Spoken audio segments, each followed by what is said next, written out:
तो हमें 10th में 6 सब्जेक्ट पढ़ना था। 6 सब्जेक्ट में ये सब टॉपिक दिए हुए हैं।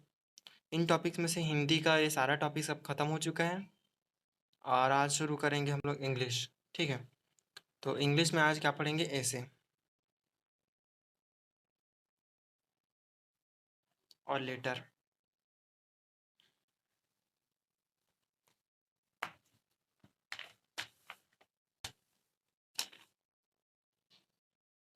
तो पहला जो टॉपिक है वो है ऐसे। ऐसे को हिंदी में क्या बोलते हैं पता है आपको? निबंध। ठीक है, तो जिस प्रकार हमने हिंदी में निबंध लिखा था सेम वैसे ही इंग्लिश में भी निबंध लिखेंगे। और इंग्लिश में निबंध लिखने के लिए हम लोग पहले टॉपिक जान लेते हैं कि कौन कौन से टॉपिक पर इंग्लिश में ऐसे आते हैं। इंग्लिश में मेनली 2-3 टॉपिक पर ही ऐसे आते हैं, जैसे कि वंडर्स ऑफ साइंस है और माई हॉबी है और एनी ग्रेट मैन है और इन्वायरमेंट। इन 4 टॉपिक में से एक पर ही आता है आपके बोर्ड एग्ज़ाम में। तो हम लोग को सबसे पहले ये पता रहना चाहिए कि किसी भी टॉपिक को हमको कैसे देखना है और उसके बाद उस पर कैसे ऐसे लिखना है। तो हर टॉपिक पर जो भी आपका ऐसे लिखने के लिए आएगा उसमें 2 चीज़ें कॉमन रहेंगी सारी एसेज में। ठीक है, तो सबसे पहले ऐसे लिखने के लिए हमको अपना आउटलाइन बनाना पड़ता है। आउटलाइन का अर्थ होता है रूपरेखा। ठीक है, तो आउटलाइन बनाते हैं उसमें सारे टॉपिक्स को लिख देते हैं। तो सारे में 2 टॉपिक्स कॉमन रहेंगे। ठीक है, सारे ऐसे में पहला टॉपिक उसका सभी का इंट्रोडक्शन होगा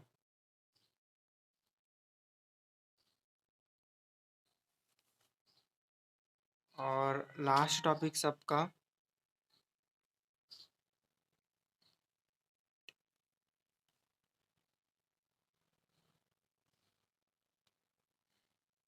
कंक्लूजन होगा। इंट्रोडक्शन का मतलब होता है प्रस्तावना, जैसे हम लोग उसमें निकले लिखते थे हिंदी में, वैसे ही कंक्लूजन का अर्थ होता है निष्कर्ष या उपसंहार। ठीक है, तो इंट्रोडक्शन में हम जो भी टॉपिक लिख रहे होते हैं उसके बारे में लिखना होता है, जैसे हिंदी में हम लोगों ने लिखा था। तो मान लीजिए इंट्रोडक्शन में आपको वंडर्स ऑफ साइंस का इंट्रोडक्शन लिखना है, तो क्या लिखेंगे कि वंडर्स ऑफ साइंस के बारे में, कि साइंस के जो चमत्कार हैं वो कौन कौन से हैं, मतलब उसके बारे में आप क्या जानते हो, उसको एक छोटे से रूप में 3-4 लाइन में लिख देना होता है कि ये है ऐसा ऐसा करके। ठीक है, लास्ट चीज़ होता है कंक्लूजन। पूरा जो ऐसे लिखने के बाद हम लोग को आखिरी में अपना एक निष्कर्ष बताना होता है कि इन सब चीज़ों को लिख कर हम लोग को क्या समझ में आता है, कि हम अपना क्या राय दे सकते हैं उस पर या हमारा नज़रिया क्या है उसको देखने का। तो अपना जो अपना अपना पॉइंट ऑफ व्यू उस पर रखते हैं हम लोग कंक्लूजन में। ठीक है, तो ऐसे में ज़्यादा कुछ नहीं पढ़ाना होता है, इसमें तो याद करना होता है सारी चीज़ों को। पर कुछ चीज़ें हैं जो समझ सकते हैं हम लोग, उसको याद करना नहीं पड़ता। तो जैसे इंट्रोडक्शन हम लोग लिख लेंगे, इसको याद कर लेंगे। ठीक है, मान लीजिए अगला टॉपिक आ गया। इंट्रोडक्शन में ही सारे फील्ड को हम लोग कवर कर लेते हैं कि कौन कौन से टॉपिक बीच में बनने वाले हैं। तो जो हमारे बोर्ड एग्ज़ाम में आता है वो 6 मार्क्स का आता है। ये ऐसे अगर आता है तो 2 मार्क्स इंट्रोडक्शन पर मिलता है और 2 मार्क्स कंक्लूजन पर, और बाकी के 4 मार्क्स जो होते हैं वो बीच वाले टॉपिक्स पर होते हैं। तो इंट्रोडक्शन और कंक्लूजन को हमको थोड़ा अच्छे से हाईलाइट करके लिखना होता है, स्पेशल टाइप का, मतलब 4-5 लाइन में अच्छे से उसको बताना होता है, ताकि ऑब्जर्व जो चेक करने वाले हैं एग्ज़ाम पेपर, वो उसको लगे कि इंट्रोडक्शन और कंक्लूजन को अच्छे लिखा है ऐसे करके।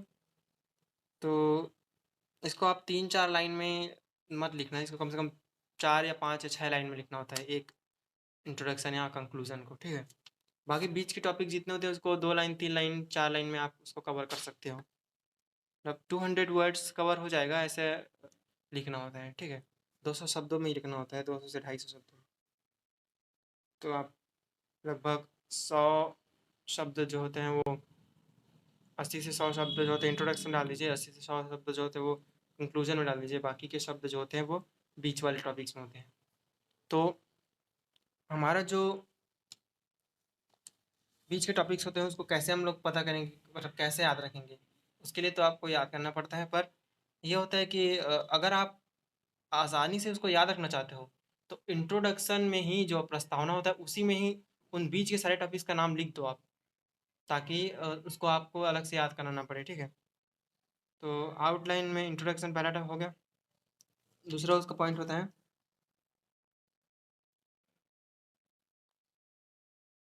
In the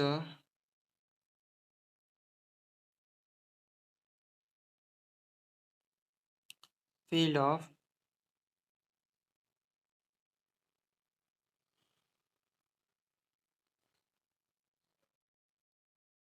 transportation. अब इस टॉपिक पर आपको 2 से 3 या 4 लाइन लिखना होता है, ठीक है।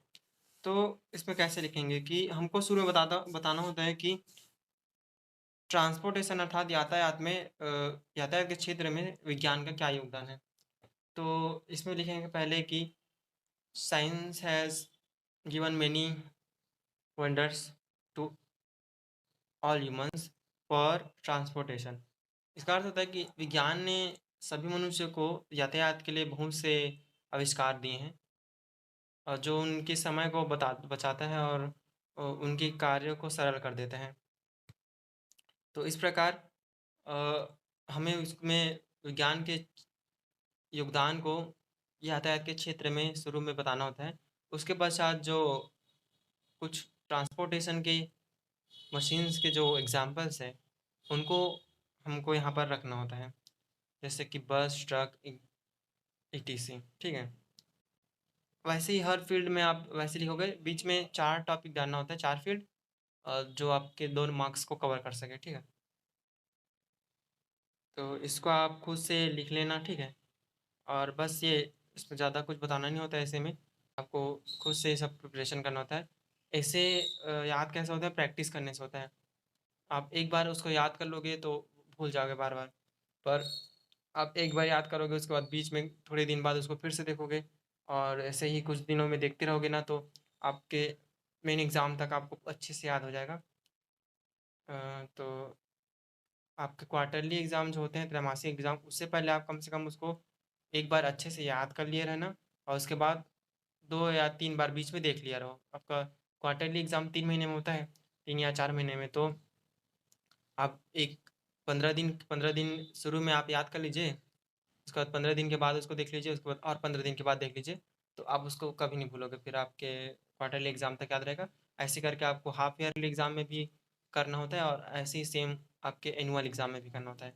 और इससे आप एनुअल एग्ज़ाम तक आपको वो पूरा अच्छे तरीक़े से याद हो जाएगा, और कभी नहीं भूलोगे फिर उसको आप। बस प्रैक्टिस करना है इसको, ठीक है। तो हर एक टॉपिक पर सेम ही बनाना होता है ऐसे। अगला चीज़ देखते हैं, एप्लीकेशन। दूसरा टॉपिक है आपका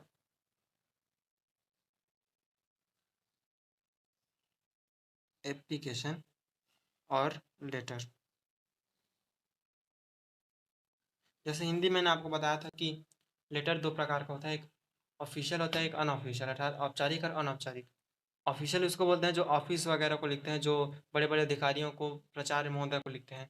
और अनऑफ़िशियल वो होता है जो परिवार सदस्यों को या दोस्तों वगैरह को लिखते हैं, ठीक है। तो ऑफ़िशियल में आप 2-3 याद कर सकते हो, जैसे फ़ी कंक्लूजन का एप्लीकेशन,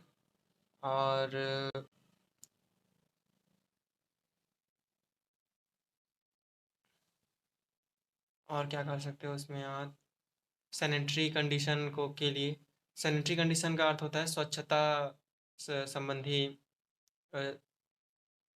काम कराने के लिए आप कलेक्ट्रेट ऑफिस या आपके आसपास के कोई भी बड़े ऑफिस को लिखते हो, उसको सैनिटरी कंडीशन बोलते हैं, ठीक है। और जब आपका ट्रांसफ़र होता है तो टीसी के लिए भी आता है, ट्रांसफ़र सर्टिफिकेट के लिए। ऐसे 2-3 ऐसे एप्लीकेशन आपको याद कर लेना है, उसके बाद आप अच्छे से उसको लिख सकते हो। ये 5 मार्क्स का होता है। उसमें आपको मेनली एक सिस्टम से सबको दिखाना होता है आपके एप्लीकेशन को, कि आपका ट्रू किधर रहना चाहिए, द प्रिंसिपल किधर रहना चाहिए, और आपका स्कूल का नाम किधर रहना चाहिए। इस प्रकार आप सारी चीज़ों को अच्छा से उसके सही जगह पर लिखोगे तो आपको फुल में से फुल मार्क्स मिलेगा। और इसमें एक चीज़ हमको अपना मार्क्स बचाने के लिए देखना होता है, स्पेलिंग मिस्टेक्स नहीं होना चाहिए बिल्कुल। ठीक है। अगली चीज़ है आपका अनऑफिशियल। अनऑफिशियल लेटर में वही होता है, invitation for brother, big brother marriage है ना, एल्डर ब्रदर मैरिज। और आता है congratulation letter for success in exam, ऐसे करके आता है। 2 टाइप का एक लेटर आपको याद करना होता है। और उसके बाद सेम वही सिस्टम से लिखना होता है उसको, और स्पेलिंग मिस्टेक कम से कम करना होता है। इससे आपको फुल मार्क्स मिल जाते हैं। ठीक है, और ज़्यादा कुछ इसमें तो पढ़ाना नहीं होता वैसे एप्लीकेशन लेटर में। इसमें तो केवल याद करने वाला चीज़ होता है। और ठीक है, फिर आगे की चीज़ें देखते हैं हम लोग आगे।